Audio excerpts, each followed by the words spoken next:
साहेब सत साहेब बंदी छोड़ गरीबदास जी महाराज की अपार दया से हम उनकी वाणी पे लगातार विचार कर रहे हैं। हमारा विचार रस के अंग पे चल रहा था।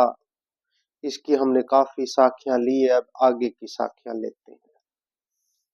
महाराज फरमान कर रहे हैं, गरीब बड़बड़ करे सो भूत है, थोड़ा बोले देव, मान महत चाहे नहीं, यह लक्षण लख लेव। महाराज गरीबदास जी फरमान कर रहे हैं, हम सबको चेता रहे हैं कि तुम अपनी करनी में अपने अंदर नजर मारो कि तुम कहाँ खड़े हो। महाराज कहते हैं बड़ बड़ करे सो भूत है। महाराज कहते हैं जो बड़ी बड़ी बातें करते हैं, जो बड़े बड़े व्याख्यान करते हैं, करनी नहीं करते, जिनके हृदय के अंदर विश्वास नहीं है, सिर्फ बोल रहे हैं। तो महाराज कहते हैं बड़ बड़ करे सो भूत है।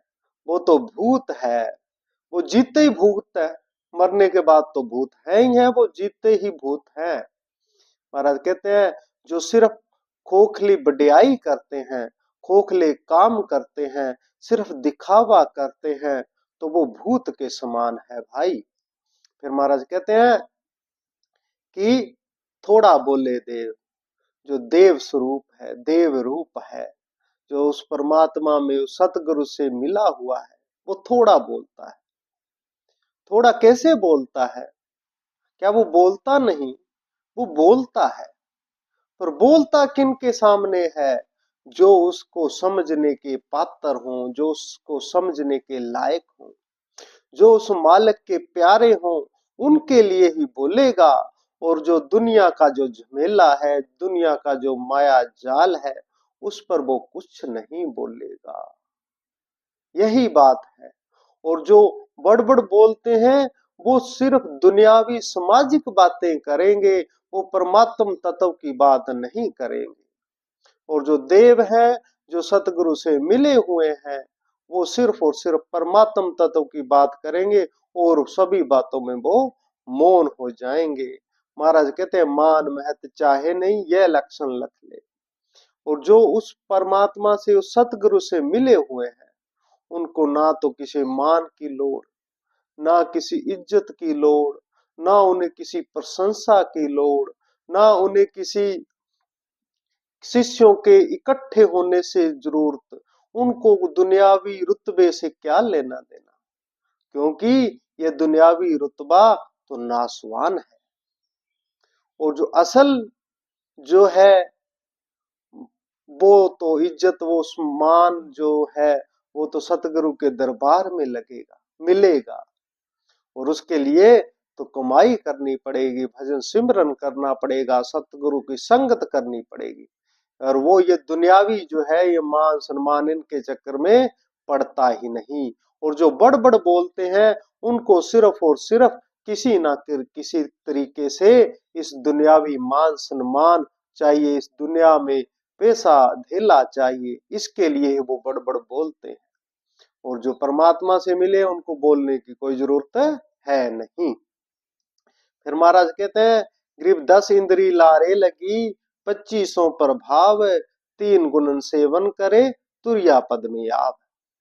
महाराज कहते हैं 10 इंद्रियां हैं, 5 ज्ञान इंद्रियां हैं, 5 कर्म इंद्रियां हैं, फिर 11वां मन है, फिर 3 गुण है, रज तम सत, जिसमें ये सारा संसार उलझा हुआ है। ये 5 तत्व की देही है, 5 तत्व के आगे 5 5 25 प्रकृतियां है। ये सारा ढांचा माया का है। फिर महाराज कहते हैं तू इन सब से ऊपर निकल। ऊपर कहाँ निकल? तुरिया पद में आ। जो तुरिया पद है, जहां त्रिकुटी है, वहां पे आ, ऐसे समझ लो। इससे आगे जाना है, ये 3 रास्ते हैं, वहां से आगे जाना है। महाराज कहते हैं तुरिया पर पुरिया महल, पार ब्रह्म का देश। तो उसके आगे का रास्ता फिर महाराज कहते हैं आगे बताएंगे, पहले तू तुरिया पर तो आ। ये तुरिया पर ये माया जाने नहीं देती। पर सतगुरु का अगर संग मिल जाए, सतगुरु की कृपा हो जाए, तो फिर ये इंसान आगे चला जाता है। फिर महाराज कहते हैं, गरीब प्रेम नगर की पीठ में गरबाइयो मत कोय, मंसूर देख सूली चढ़ा अनल हक कह सोई। महाराज कहते हैं, आगे कथा बता रहे हैं किसकी? मंसूर की। मंसूर बहुत बड़े फकीर हुए हैं, जिनका नाम अरब समाज में मुसलमान थे मंसूर, वहां पर भी लिया जाता है। हमारे भी जब कभी भक्तों की बात आती है तो मंसूर का नाम जरूर लिया जाता है। महाराज गरीबदास जी ने मंसूर की बहुत जगह उदाहरणें लिखी है, जीवनी लिखी है, क्योंकि मंसूर जैसा पतिव्रत भगत बहुत कम हुए। ऐसा पतिव्रत भगत था जो जिसने अपने एक एक अंग कटाए। महाराज ने इसकी बहुत महिमा लिखी है। वो महिमा पढ़ के, वो वाणी समझ के, सुन के आंखों से आंसू आ जाते हैं। महाराज कहते हैं, गरीब सिमली को सतगुरु मिले, संग भाई मंसूर, प्याला उतरा अर्श से काटे कौन कसूर।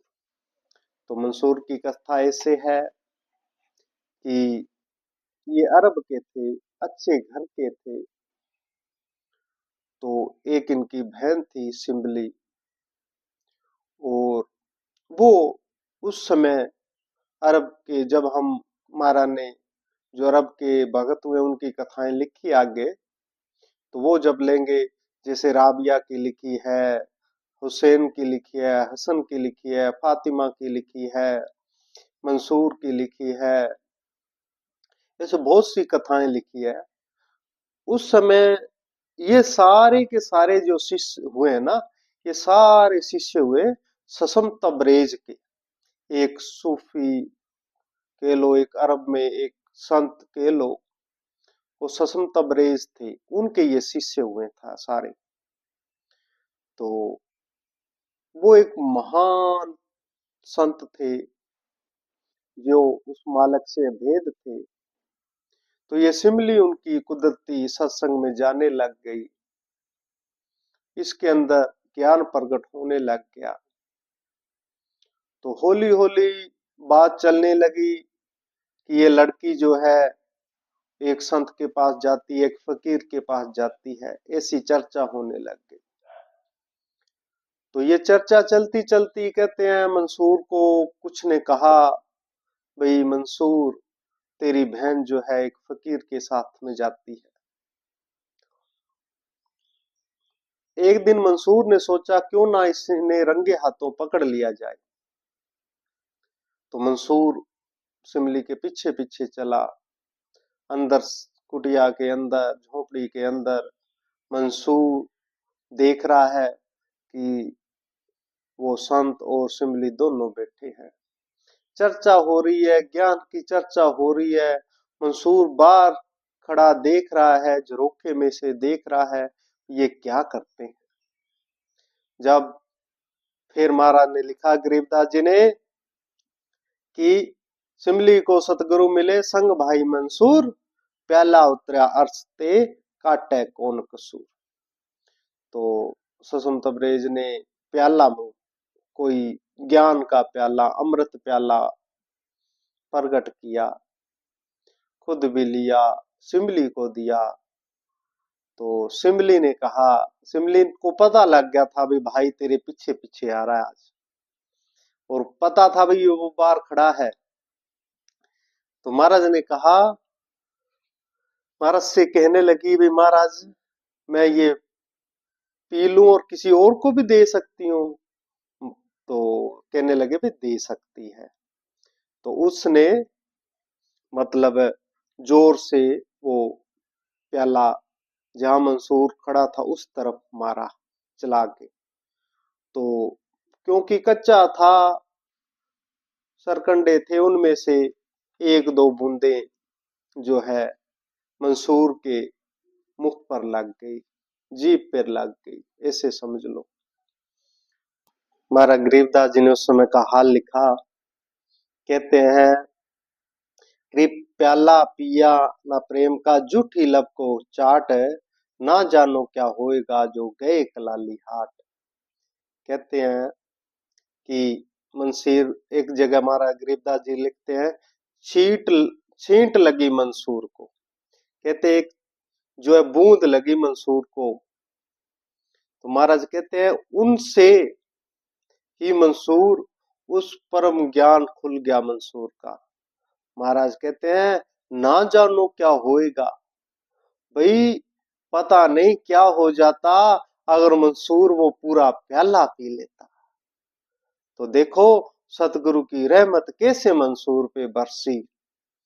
मंसूर आके चरणों में पड़ गया, मंसूर को जाप दिया, अनल हक अनल हक अनल हक।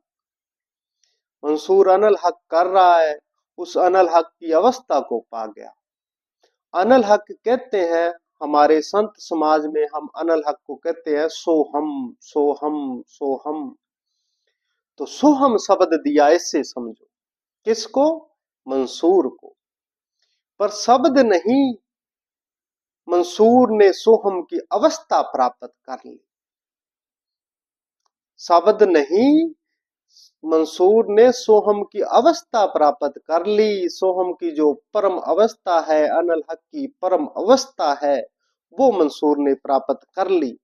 फिर महाराज कहते हैं उसमें ऐसी मस्ती छा गई, हर पल अनल हक कहता चल रहा है। अनल हक का मतलब ये होता है कि मैं ही परमात्मा हूं, ऐसा कुछ मतलब विद्वान उस समय के थे, उन्होंने अर्थ कर लिया।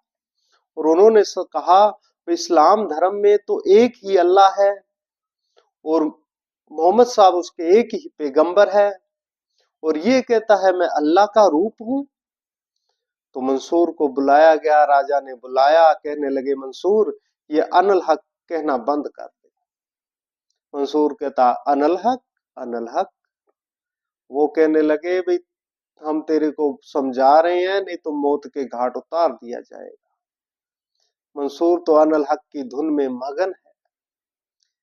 तो उन्होंने मंसूर को पकड़ लिया, त्रासनाएं देनी चालू की, मंसूर नहीं माना। आखिर में मंसूर को मारने की सजा दे रहे हैं। महाराज गरीबदास जी ने बहुत हाल लिखा है इनका, मंसूर का, अलग अलग जगह।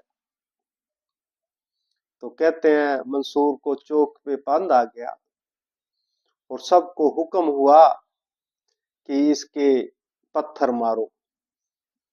सब पत्थर मार रहे हैं, मंसूर हंस रहा है, अनल हक कह रहा है। तो इतने में देखता क्या है, उस लाइन में सिमली भी आ गई, क्योंकि उसको भी कहा भाई तू भी पत्थर मार, सभी पत्थर मारेंगे। उसने पत्थर की जगह फूल लिया हुआ था और वो फूल मारने लगी। तो मंसूर रोने लगा। सिमली पूछने लगी कि मैं फूल मार रही हूं, तू रो रहा है, और बाकी पत्थर मार रहे हैं, तू हंस रहा है। तो मंसूर कहने लगा सिमली जो है ये तो अनजान है, इनको तो कुछ पता ही नहीं, और तेरे को तो पता है, तेरे को तो मेरा मर्म पता है भाई, मेरे को कौन सी लगन लगी है, कौन सा ज्ञान मेरे को मिल गया जिसके कारण मैं मस्ती में मगन हो गया। महाराज गरीबदास जी कहते हैं उस समय का हाल लिखते हैं। कहते हैं मंसूर मस्त क्यों हो गया, शरीर फांसी परवेश, जापे नौपति ये हुई, कैसा है वो देश। तो मंसूर इतना मस्त कैसे हो गया, कैसा अनमोल ज्ञान मिला। वो कहते हैं जिसके लिए उसने फांसी तक, शरीर दान करने तक मंजूर कर लिया। कहते हैं मंसूर कहता सिमली तेरे को तो पता है उस लोक की, उस में देश की महिमा, और फिर भी तू इस दुनिया के पीछे लग के अगर सही नहीं बोल रही, तो मेरे को इस बात का रोना आ रहा है कि तू सतगुरु मिलने के बाद भी चूक गई, और कोई दर्द नहीं है। फिर पत्थर मारे गए। फिर मंसूर को कहा गया, मंसूर अभी भी मौका है। मंसूर कहता, अनल हक, अनल हक। जल्लाद आ गए, उन्होंने मंसूर के नाखून खींचने चालू किए। अनल हक कहता चल रहा है, उन्होंने मंसूर के पैर काट दिए। मंसूर ने जो बह रहा था खून वो हाथ में ले लिया, हाथ से मुंह धो के कहता है मैं वुजू तो कर लूं। मतलब जैसे हम मंदिर में जाते हैं तो कहते हैं हाथ मुंह धो लो, तो कहता अपने खून से आज वुजू कर लेता हूं। अनल हक, अनल हक। उन्होंने हाथ काट दिए। मंसूर फिर भी हंस रहा है, अनल हक कह रहा है। उन्होंने आंख नाक सब मंसूर के एक एक अंग काट दिए, पर वो इतना मस्ती में था। अनल हक, अनल हक कहता चला। कहते हैं उसके मरने के बाद उसको जलाया गया, तो जलाते हैं तो कहते हैं चिता में से आवाज आई, अनल हक, अनल हक।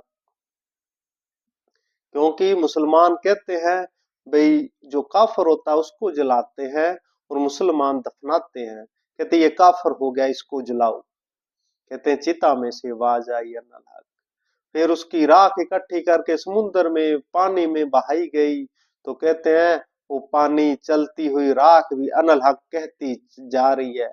महाराज गरीबदास जी ने लिखा, गरीब सिर कटा मंसूर का दोनों भुजा समेत, सुली चढ़ा पुकार कता कदे न छाड़े खेत। कहते हाथ कट गए, सिर कट गया, पर उसने अनल हक नहीं छोड़ा। कहते हैं गरीब फूक फांक कोयले किए, जल में दिया बहाए, अनल हक कहता चला छाड़ा नहीं सुभाए। कहते हैं कि फूंक फांक दिया, पर चिता जो राख है बची है चिता से, वो भी अनल हक कहती हुई पानी में जा रही है। फिर कहते हैं महाराज, गरीब सतगुरु ससुन तबरेज को बाटी धरिया हाथ, सूरज को सेकी जहां तेज पुंज का गात। कहते हैं कि मंसूर का शरीर तो तेज पुंज का उस परम लोक में जाके हो गया। वो तो सतगुरु से, उस परम धाम से, उस परम अल्लाह ईश्वर से मिल गया। ऐसे मंसूर थे। यहाँ पे मैं एक बात और आपको बता देता हूं कि कभी भी आप को अगर कोई सिद्धि प्राप्त हो जाए, आपका कोई भजन सिमरन ऐसा बन जाए जिससे आप कुछ चीजें देखना चाहो तो देख सकते हो, देखी जा सकती है, कोई खास बड़ी बात नहीं है। मैं अपने एक्सपीरियंस के आधार पे आपसे एक बात कहता हूं, पर एक बात याद रखना, कभी मंसूर का मंजर मत देख लेना, भूल से भी, भूल से भी कभी ये मत देखना कि जो मंसूर के विषय में लिखा है वो सही है या गलत है, मैं उस चीज को देख लूं तो फिर बहुत बुरी हालत हो जाएगी आपकी। बहुत भयंकर मंजर था वो, पर वो तो मंसूर था जो सतगुरु का ऐसा प्यारा था जिसने वो सारा मंजर पार कर दिया। महाराज कहते हैं कि उसके तो एक बूंद लगी थी, और तेरे को तो सतगुरु प्याले प्यारे हैं ज्ञान के, ज्ञान की गंगा बहा रहे हैं, फिर भी तेरे पर कोई असर नहीं हो रहा। हे इंसान तू सोच, जाग, कुछ ना कुछ विचार कर। भाई वो मंसूर जैसा जिसने अपने अंग अंग कटा लिए, और तेरे को तो कुछ कटाना ही नहीं है, सिर्फ भजन सिमरन ही करना है, फिर भी वो भी नहीं हो सकता। महाराज ने लिखा ना कि मंसूर मस्त क्यों हो गया। कहते हैं वो ऐसी मस्ती है, वो मस्ती ऐसी है उस परमात्मा की, उस सतगुरु की, उस ज्ञान की, उस लोक की, जिसने वो देख लिया, जिसने वो ज्ञान प्राप्त कर लिया, उसके लिए ये संसार तो कुछ तुच्छ हो जाता है, जीरो हो जाता है।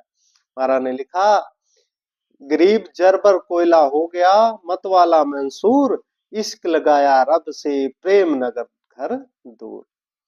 कि मंसूर ने जलना स्वीकार कर लिया, मरना स्वीकार कर लिया, किसमें? उस मालिक के प्रेम में। कहते हैं ये प्रेम है। बिना प्रेम जो है कोई भी पार नहीं जा सकता। बिना प्रेम कोई क्या कर लेगा। इसलिए महाराज कहते हैं कि आगे जाके लिखा महाराज ने, ग्रीव शीस काट आगे धरे, ऊपर मचका पावे, प्रेम नगर ऐसे गए, तेरी गर्ज पड़े तो आप। महाराज कहते हैं कि उस मालिक का घर है जो प्रेम नगर जो है, वहां पे जाना है तो पहले अपना शीश काट के आगे धर ले, उस पर लात मार जोर से, ऊपर मचका पाव, ऊपर उसके ऊपर लाते मार सर के ऊपर, और फिर दरवाजा खुल जाएगा और फिर तू जा। ये प्रेम नगर है। महाराज बंदी छोड़ गरीबदास जी लिखते हैं, ये तो घर है प्रेम का, खाला का घर ना। कहते हैं ये प्रेम का घर है, और प्रेम ऐसा सस्ता नहीं है। आजकल हम प्रेम समझते हैं जो दुनियावी प्रेम है, जो एक दूसरे लड़के लड़की में प्रेम है, उसको प्रेम समझते हैं। वो प्रेम नहीं है। उस मालिक से, उस ईश्वर से प्रेम पाके देखो। ये प्रेम कहना बड़ा आसान है, पर इसको धारण करना बड़ा मुश्किल है।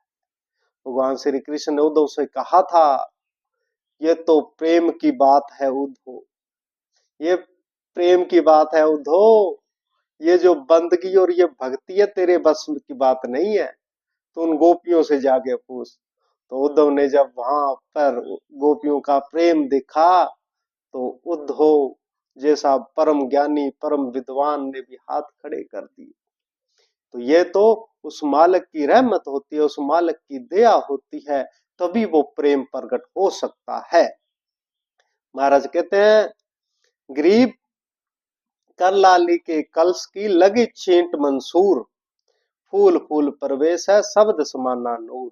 वही बात फिर महाराज आगे कह रहे हैं, अभी एक बूंद में ही वो, तो उसका रोम रोम के अंदर जो है फूल खिल गए, प्रेम के फूल खिल गए रोम रोम के अंदर। हम पढ़ते रोज ही हैं, रोम रोम में जाप जप ले, कैसे होगा बिना प्रेम, कैसे होगा, हो ही नहीं सकता। फिर महाराज कहते हैं, गरीब ये रब दी फुलवाड़ियां, फूल फूल कुमलाए, प्रेम नगर दे प्रेम बिन सब ही बह बह जाए। बिना प्रेम सब गया, सब बह गए और सब बहेंगे। महाराज कहते हैं कोई नहीं बचने वाला। प्रेम की जो नाव चढ़ेगा वो बचेगा, बाकी कोई भी संसार में रहने वाला है नहीं। फिर महाराज कहते हैं, उजल सराही उजल कलाली उजल हट उजल प्याले पाक है, गगन दरीबे जाइए प्रेम नगर में दाख है। कहते हैं महाराज, उजल सराही उजल सर उजल हंस परवीन, प्रेम नगर में चालिए ध्यान धरो दूरबीन। सारा है ख्याल प्रेम का ही, जिसने प्रेम, महाराज कहते हैं ना, प्रेम किया तिन ही प्रभु पाया। जिन्होंने प्रेम कर लिया उस मालिक से, वो तो उस मालिक के प्यारे हैं, वो उस मालिक को पा जाएंगे, और बाकी कोई भी रहने वाला है नहीं, और बाकी सारे बह जाएंगे। इसलिए जरूरी है कि वो ज्ञान प्राप्त किया जाए, वो भक्ति प्राप्त की जाए, सतगुरु की संगत करी जाए, और अपने हृदय के अंदर एक दृढ़ निश्चय, दृढ़ विश्वास, दृढ़ समर्पण, पूर्ण प्रेम प्रकट किया जाए। फिर उस मालिक की प्राप्ति हो सकती है, बातों से नहीं। महाराज ने कह दिया, बड़ बड़ करे सो भूत है, थोड़ा बोले देव। ज्यादा बोलने से क्या फायदा है, कुछ करना तो होगा ही होगा।